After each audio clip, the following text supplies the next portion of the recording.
The Kiss by Gustav Klimt. Intro. Few paintings in the history of Western art have captured the essence of human intimacy quite like this one.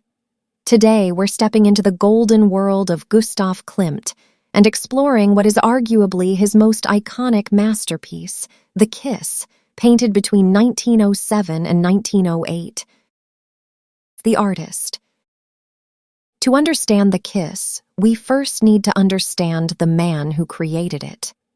Gustav Klimt was born in 1862 in Baumgarten near Vienna, Austria. The son of a gold engraver, Klimt grew up surrounded by craftsmanship and a deep appreciation for decorative art, an influence that would define his entire career. He studied at the Vienna School of Arts and Crafts and quickly established himself as a gifted muralist.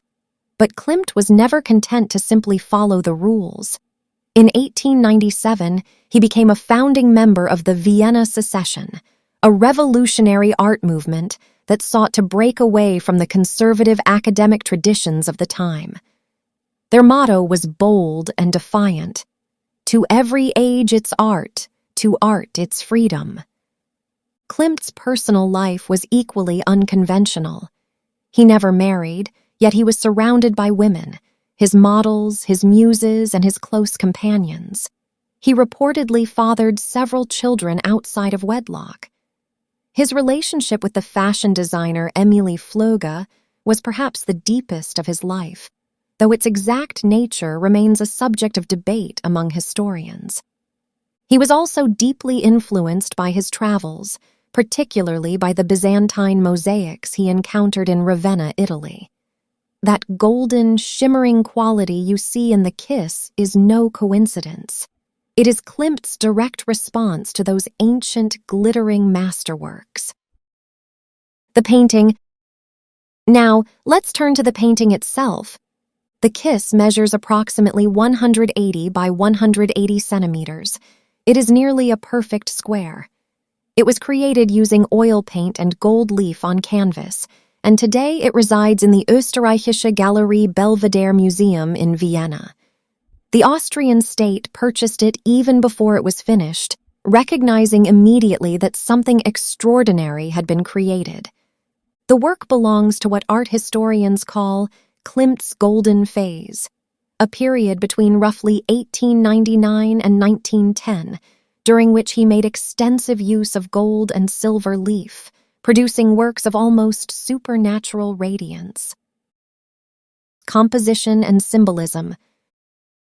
At first glance, The Kiss appears simple: two figures, locked in an embrace, kneeling on the edge of a flowery cliff. But look closer, and the painting reveals a rich tapestry of symbolism and meaning. The two figures are almost entirely consumed by their golden robes, which flow together into a single, unified form. This is deliberate. Klimt dissolves the boundary between the two lovers. They are no longer two separate people, but one. Love, he seems to suggest, is a force of total union.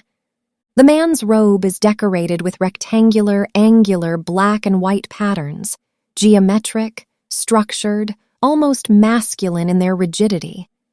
The woman's robe, by contrast, blooms with soft, circular floral motifs in vivid pinks, purples, and reds.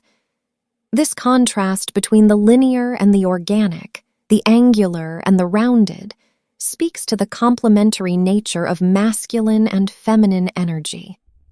The figures kneel on a small, flower-covered outcropping that juts out into a dark, undefined abyss.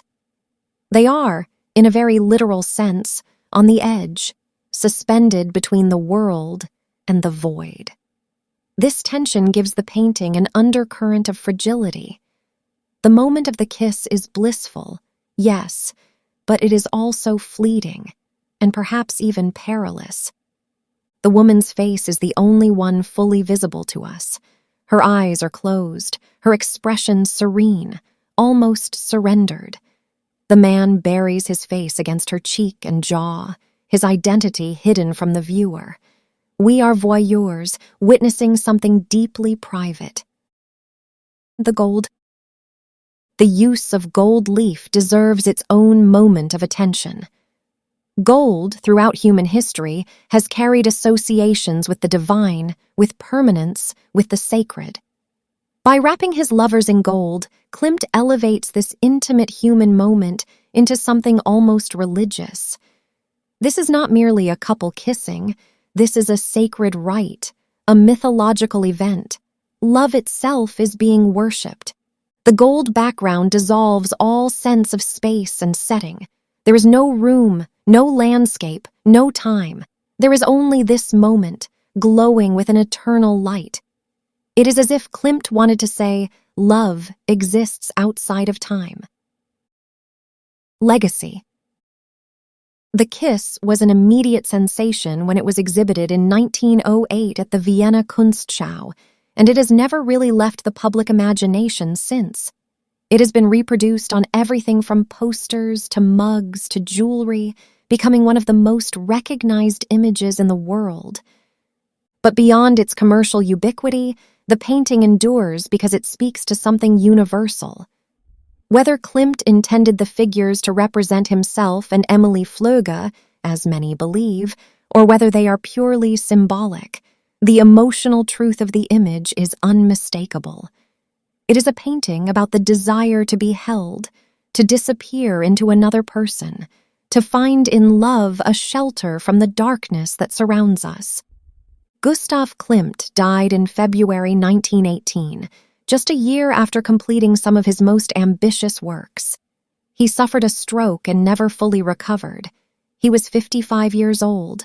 But the kiss lives on, golden, timeless, and quietly radiant as one of humanity's most profound meditations on love. Thank you for watching. If you enjoyed this analysis, please like and subscribe for more deep dives into the world's greatest artworks. And let us know in the comments, what does the kiss mean to you?